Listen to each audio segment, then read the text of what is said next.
വാശിയുടെ തിരിച്ചടിയുമായി രാഹുൽ മാങ്കൂട്ടത്തിലും കളത്തിലിറങ്ങി. ഞാൻ ഈ വീഡിയോ ചെയ്യുമ്പോൾ ഏതാണ്ട് 800-ൽ പരം വോട്ടുകൾക്ക് കേരളത്തിൻ്റെ മുഖ്യമന്ത്രി പിണറായി വിജയൻ സഖാവ് ധർമ്മടത്ത് പിന്നിലാണ്. അദ്ദേഹം ജയിക്കും. അദ്ദേഹത്തിൻ്റെ അവസാന റൗണ്ടുകളിൽ അവിടെ പരാജയപ്പെടുകയൊന്നുമില്ല. പക്ഷേ ധർമ്മടം പോലൊരു മണ്ഡലത്തിൽ തളിപ്പറമ്പിൽ നിന്ന് അവിടെ ഒരു വിമതനുണ്ടായതിൻ്റെ പേരിൽ മാത്രം അവിടേക്ക് കയറി ചെന്ന അബ്ദുൾ റഷീദ് എന്ന് പറയുന്ന ഒരു ചെറുപ്പക്കാരൻ ഏതാണ്ട് 2 മണിക്കൂറോളം 3-ാം റൗണ്ട് മുതൽ 6-ാം റൗണ്ട് വരെ അദ്ദേഹത്തെ പിന്നിൽ നിർത്തി എന്ന് പറയുന്നത് ചെറിയ ഒരു ജനവിധിയല്ല. ജനങ്ങൾ ധർമ്മടത്തുള്ളവർ തന്നെ മുഖ്യമന്ത്രിയോട് കൃത്യമായ അനിഷ്ടമാണ്, അതിൻ്റെ വ്യത്യസ്ത അഭിപ്രായമാണ് ഈ വോട്ടിലൂടെ പ്രകടിപ്പിച്ചത്. അല്ലെങ്കിൽ ധർമ്മടത്തൊന്നും ഒരിക്കലും മുഖ്യമന്ത്രി പുറകിലേക്ക് പോകേണ്ടതല്ല. ഭൂരിപക്ഷത്തിൽ ലീഡ് ചെയ്യുന്ന മണ്ഡലങ്ങൾ എടുത്തു നോക്കിയാൽ LDF ലീഡ് ചെയ്യുന്നതെല്ലാം ചെറിയ വോട്ടുകൾക്കും UDFിൻ്റെ മണ്ഡലങ്ങളിലൊക്കെ കനത്ത ഭൂരിപക്ഷവുമാണ്.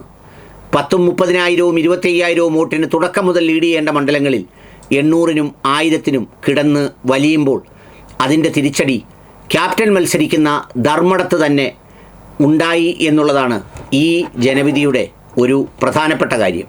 അതിനിടയിലാണ് രാഹുൽ മാങ്കൂട്ടത്തിൽ ഒരു ഫേസ്ബുക്ക് പോസ്റ്റുമായി എത്തിയത്. വീട്ടിൽ പോയി ചോദിക്കാൻ പറഞ്ഞവനോട് വീട്ടിൽ പോയി ഇരിക്കാൻ പറഞ്ഞു ജനങ്ങൾ. പോ മോനെ വിജയ എന്നല്ല, ഇറങ്ങിപ്പോ വിജയ എന്ന് പറഞ്ഞുകൊണ്ടാണ് രാഹുൽ മാങ്കൂട്ടത്തിൽ രംഗത്ത് വന്നത്. രാഹുൽ മാങ്കൂട്ടത്തിന് കൃത്യമായ പ്രതിഷേധവും തിരിച്ചടിയും അതുപോലെ തന്നെ അദ്ദേഹത്തിൻ്റെ മനസ്സിൽ കൃത്യമായ രാഷ്ട്രീയ വിരോധവും ഒരുപക്ഷെ അല്പം കൂടി വ്യക്തിപരമായ ദേഷ്യവും ഉണ്ടാകുന്നത് സ്വാഭാവികമാണ്. കാരണം അദ്ദേഹത്തിനെതിരെ കേസുണ്ടായപ്പോൾ ഒന്നിൽ ജാമ്യമെടുത്തപ്പോൾ മറ്റൊന്നിൽ ബോധപൂർവം കാര്യമായ കഴമ്പൊന്നുമില്ലാതെ തന്നെ ചില നടപടികളെടുത്ത് അകത്തിടുന്ന അത്രയും വാശി തീർത്തു മുഖ്യമന്ത്രി. അതേ മുഖ്യമന്ത്രി ഇപ്പോൾ ഇതുപോലൊരു തിരിച്ചടി നേരിടുമ്പോൾ അദ്ദേഹത്തിൻ്റെ പ്രതികരണ പോസ്റ്റാണ് ഇപ്പോൾ ശ്രദ്ധേയമായത്. രാഹുൽ മാങ്കൂട്ടത്തിൽ ഇതേ നിലപാടായിരുന്നു ആദ്യം മുതൽ തന്നെ സ്വീകരിച്ചത്.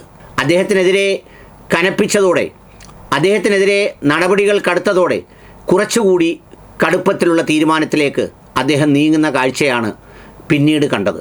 ഏതായാലും പാർട്ടിയിൽ നിന്ന് പുറത്തായിരുന്നെങ്കിൽ രാഹുൽ മാങ്കൂട്ടത്തിലിൻ്റെ പ്രചാരണ തന്ത്രങ്ങൾ, അദ്ദേഹത്തിൻ്റെ പോസ്റ്റുകൾ UDFന് വലിയ ഒരളവ് വരെ ഗുണം ലഭിച്ചു എന്നതാണ് അതിൻ്റെ ഒരു പ്രത്യേകത. അത് അവർ തള്ളിക്കളയുമെന്ന് എനിക്ക് തോന്നുന്നില്ല.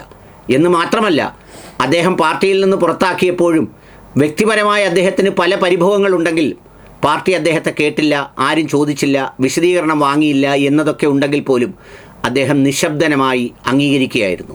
ബഹുമാന്യനായ പ്രതിപക്ഷ നേതാവ് ഒരുപാട് വേദികളിൽ ആവർത്തിച്ച് അദ്ദേഹത്തിൻ്റെ ആ പ്രവൃത്തികളെ എന്ന തരത്തിലുള്ള വിമർശനങ്ങളെയെല്ലാം നിശബ്ദതയോടെ സഹിച്ചിരുന്ന രാഹുൽ മാങ്കൂട്ടത്തിൽ ഇനി സംസാരിച്ചു തുടങ്ങും എന്നാണ് ഞാൻ പ്രതീക്ഷിക്കുന്നത്. ആ തുടക്കത്തിൻ്റെ സൂചനയാണ് അദ്ദേഹം വ്യക്തമായ രാഷ്ട്രീയ നിലപാടോടുകൂടി ഇപ്പോൾ തൻ്റെ പേജിൽ പോസ്റ്റ് ചെയ്തിരിക്കുന്ന ഈ ഫേസ്ബുക്ക് പോസ്റ്റ്. അതെ, പിണറായി വിജയൻ സഖാവ് വ്യക്തിപരമായി തിരിച്ചടി നേരിട്ട ഒരു തിരഞ്ഞെടുപ്പ് കൂടിയാണ് ഈ തിരഞ്ഞെടുപ്പെന്ന് ഫലം സൂചിപ്പിക്കുന്നു.